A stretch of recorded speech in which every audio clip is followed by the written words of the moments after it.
service in Franklin County.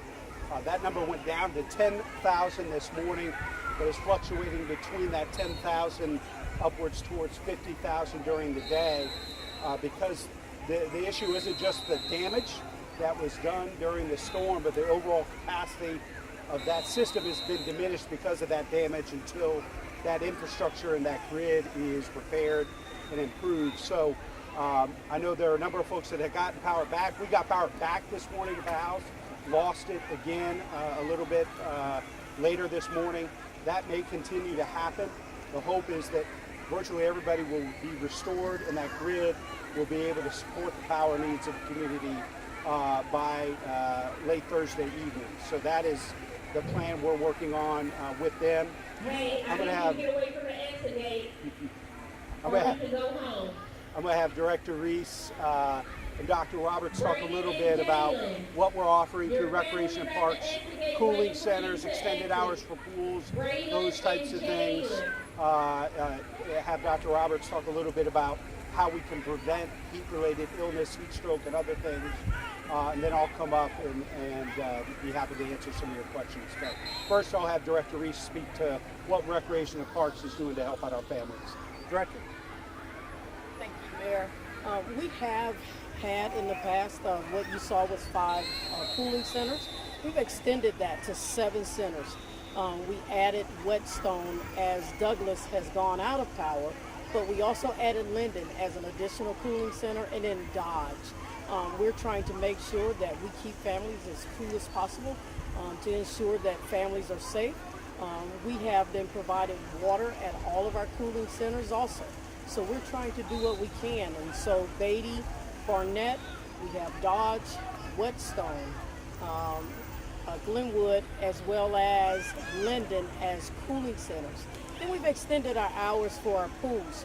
Our pools were open from 1 to 4 and 4:30 to 7:30. We've done an extension of hours from 11 to 1 starting on tomorrow, 1:30 until 4:30, and then 5 to 8 p.m. And that is at the 5 pools that were open originally, and that is Lincoln, that's Glenwood, that is Dodge, that's Tuttle, as well as Driving Park, which we are here. So we're trying to make sure that we do as much as possible to provide some cool places for our residents throughout the city of Columbus. And now I'll bring up Dr. Roberts. Well, good afternoon, everyone, and thank you, Mayor, and thank you, Director. Our area is experiencing unprecedented heat right now, and it's definitely a health concern for all of our residents, but especially those who are older, those who have underlying health conditions like heart disease or lung disease. So we strongly encourage individuals who do not have power at this time or do not have AC in their home that they take advantage of the cooling centers that are available in our community, or they go to their family member's home or others places that are cool, particularly during the daytime when the heat is at its highest. We want everyone to drink plenty of fluids, and it's preferable that you drink water over soda, sweetened beverages, caffeine, and alcohol. So more water than any of the other beverages that I mentioned. When you do have to be out and about, we encourage you to dress appropriately. So wear cool clothing, loose-fitting clothing.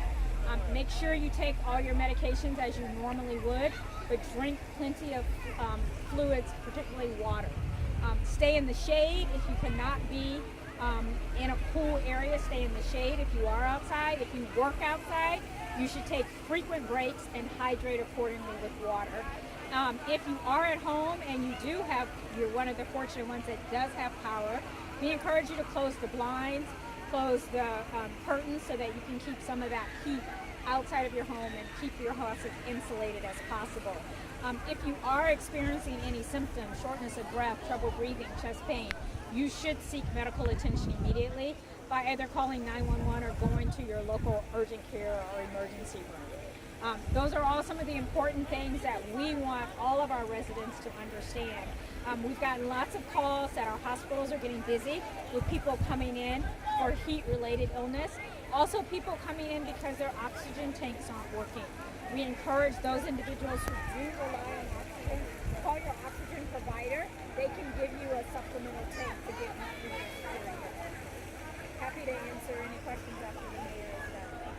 Thank you, Doctor and Director. The one other thing I want to acknowledge, call out all of our neighbors that are stepping up and doing things, whether it's providing water at the cooling stations. I know a number of downtown Hilton and other hotels are giving significant discounts to folks to stay in those hotels who have lost power. Other folks are stepping up in the community, inviting people into their homes to help them stay cool and stay safe. So it's just a great example of the people of Columbus stepping up and taking care of each other in a difficult time. I also want to ask everybody that does have power, the overwhelming majority of folks do have power, there are things they can do to help make sure that the grid is able to support when we restore power to more folks throughout the community. If everybody turns their thermostat up just a couple of degrees, if you have power in your home, that allows the grid to stay stable and strong as more folks' power is restored and they draw energy from that grid. So just little things we can be doing for one another to get through this time. Happy to take any questions. Mayor, we're pushing 98 degrees. We have residents without power. Do you consider this an emergency? And if so, why hasn't there been a declaration made of some sort? We believe that with the cooling centers, we're doing a lot of unprecedented things to deal with an unprecedented time. You know, the storm and then the severe weather of the likes of which we have not seen for several decades, the damage that was done to the system and the grid, and obviously the following extreme heat. That's why we've taken these unprecedented measures. Obviously, we'll continue to monitor things, and if a declaration of an emergency is prudent and necessary, we won't hesitate to do that. Any feedback from the governor, and what resources is the state providing? Yes, conversations that we've had with the state. I talked with the folks at the American Electric Power this morning. The state has made all the state parks cooling centers. In addition to the cooling centers, we're providing. The Human Service Chamber has a great resource on their website. There are a number of cooling centers being provided by the city, other partners, the libraries. There really are cooling centers in just about every neighborhood, and we're really focused on the areas that have been without power the longest to make sure they're in close proximity there. And Mayor, there's a lot of concern from the NAACP and the press conference later today and from just people around town that it seems like these AEP targeted outages are in the poor minority communities. What would you say to those folks who have those concerns? Well, I'd look at the evidence and look at the data. I think folks have been hit throughout the community. As I said, our home is without power. It was restored briefly, lost it again. There are folks throughout the community. This is an issue of a major weather event, and then the extent, the capacity of the grid. And so really the rolling outages that have taken place are based on the capacity of the circuits and parts of the city, not based on anything other than that. But, you know, really the folks at AEP can speak better to that. That's the explanation that was given as they shared their briefing this morning. Are you concerned about that? I guess in the future work more closely with them because this is Columbus, Ohio. I mean, this typically doesn't. We have 5 or 6 days like this in an entire year. So most people are thinking this shouldn't happen. I've been paying my bills all year. Yeah. The one time I need my AC on, the one time I need my electricity, I don't have it. Will this make your office work more closely and kind of monitor what AEP is doing? Because there's a lot of folks out here suffering. Yeah, there are a lot of folks suffering. I mean, and my message is we want power back on as quickly as possible. We're focusing on the restoration and the sustainability of the grid to make sure people are able to access the power they need to protect them and their families and keep them safe and healthy.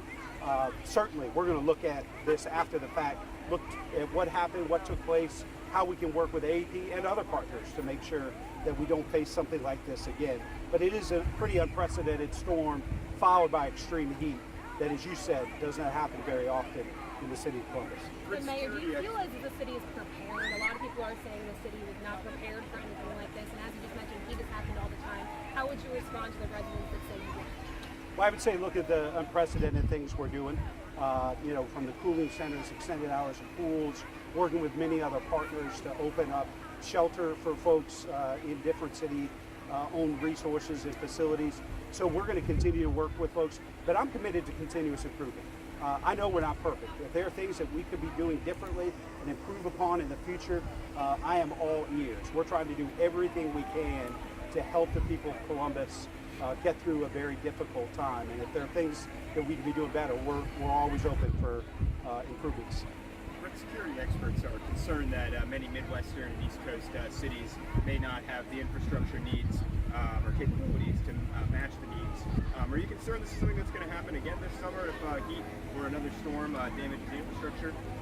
It's something certainly that we're going to continue talking to AEP and other energy providers about because it's absolutely critical to us that we learn everything we can from this experience, invest where we need to make sure that our infrastructure is able to help meet the basic needs of this community moving forward. Mayor, do you agree with the way AEP handled this situation, or do you believe that they owe the residents of the city some better answers? Well, I think, they can speak to, what happened, what took place, and where things are. I'm here to make sure that we're getting power restored as quickly as possible, to make sure we're helping our folks without power right now while making city and other partners resources available to them to get them through this period. But certainly we're going to continue working with AEP and asking for answers and information about how we can better deal with these issues in the future. Yeah, the question is, where does the accountability fall?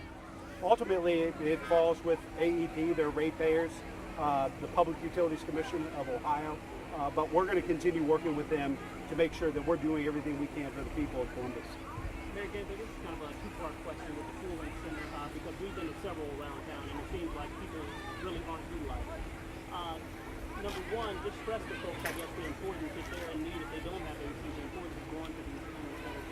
And two, if you guys find that people aren't utilizing them, will they be some locations that shut down? Well, what we're trying to do is make sure, particularly those areas that have been without the power the longest, that have had zero power restored, that we're really focused on being close to those places they can walk, bike, especially if they don't have a car. We all understand the cost of fuel right now, trying to make those as available and accessible as possible. Obviously, we'll continue to evaluate as this weather, the extreme heat goes on here for the next couple of days, what makes the most sense. But I think our job is to make sure we're making as many resources as available and as accessible to the people of Columbus. And if only one or two people show up, I think that's one or two people that we've been able to help service and aid during a very difficult time. And as you just mentioned, the cost is really high for everything right now. And a lot of those people that don't have power these last few days are also going to not have food that was in their refrigerator and lots of other essentials. Is there anything the city is going to do to help those people battle back from that as well? Yeah, I think, certainly we're going to be looking at, in the very short term, the loss of food, the cost of groceries, the cost of fuel, those types of things. How do we help folks try to recover and come back from something that was certainly out of their hands, that has dealt them a difficult blow in a difficult economy to begin with. So we've already started conversations with the county and other partners. This may be a place where rescue plan dollars or other things could be put to use to help families bounce back and recover from this. Dr. Roberts, could you talk about safe exposure time? As we look around, we see all these kids out right now. Everyone's trying to stay cool, but how long is too long to be out in these conditions? Well, again, you stay hydrated. That's the first thing. And what type of strenuous activities you're doing. So if they're here in and out of the pool, they're getting cool in the pool, obviously. So I hate to put a time because everybody's different. If you've got a young kid who's got asthma and might have some other health conditions, to say, everyone's fine for 4 or 6 hours might be an exaggeration for that child who might, need to be in shade and be in pool sooner than 6 hours. So I really hate to give a time, but I want to remind people who are out and about to make sure they use sun protectant. No matter what their skin color is, everyone needs to use some type of sun protection. Wearing a hat or some type of visor to protect themselves from the sun will also be helpful. Drinking plenty of this, H2O, just plain water, is also very helpful. And then just getting back into the pool whenever they can. So to the pool, they can get on the side for a little bit, but probably every 20 to 30 minutes they should be getting back in the pool so they can cool off. And if you could speak directly to that person who's sitting in their apartment without AC, without any power right now, who has a bit too much pride to say, I need help, but they have underlying conditions and they just won't get up and go to one of these cooling centers. So the cooling centers are there for a reason, because people need to cool down. If you stay at an excess temperature for too long, it will not be good for your overall health, your heart, your lungs, and your overall body. You will start to get dehydrated, even if you're drinking water. So please, these centers were open for you, for everyone in our community. It's not a matter of pride, it's a matter of health, it's a matter of life. So go during the day when the temperatures are at their highest. You can stay there, they are safe, they are enjoyable because they are cooler, and it's a great place for you to be right now. And you also mentioned the hospital getting more calls, becoming a little bit more overwhelmed. Are you able to go into detail or give an estimated amount of people that we're seeing? Sure, I can tell you that on Monday, when we looked at the 24-hour period from Monday morning to Tuesday morning, we had about 12 individuals across Franklin County who visited one of our ERs for heat-related illness. That number yesterday, when you also add in EMS runs, went from 12 to 23. So we're seeing more people as this temperature and this elevated heat is prolonged, having heat-related illness. So this is real. Our hospitals are busy. I don't want to say they're overwhelmed, but they are busy. But we are getting a lot of people also that are coming into the hospitals for other things like oxygen. When again, they could call their oxygen provider and get a new tank if they need oxygen. I just really want to thank you, doctor, and really want to encourage people to listen to the doctor's advice and counsel. This is about remaining safe, remaining healthy during a very difficult time. And I also want to call out to our neighbors, checking in on your neighbors, particularly if they're seniors or if they're homebound, if they may not have the resources we have, to check in on them, make sure they have what they need. Maybe give them a ride to one of these cooling centers or help them deal with some of their needs that maybe they're not able to deal with on their own. And again, ask everybody that has power to consider turning up their thermostat just a couple of degrees to add that capacity so that when folks' power is restored, that they're able to maintain power as the grid is repaired and brought back to full extent. Thanks, everybody. Thanks, guys. Thank you.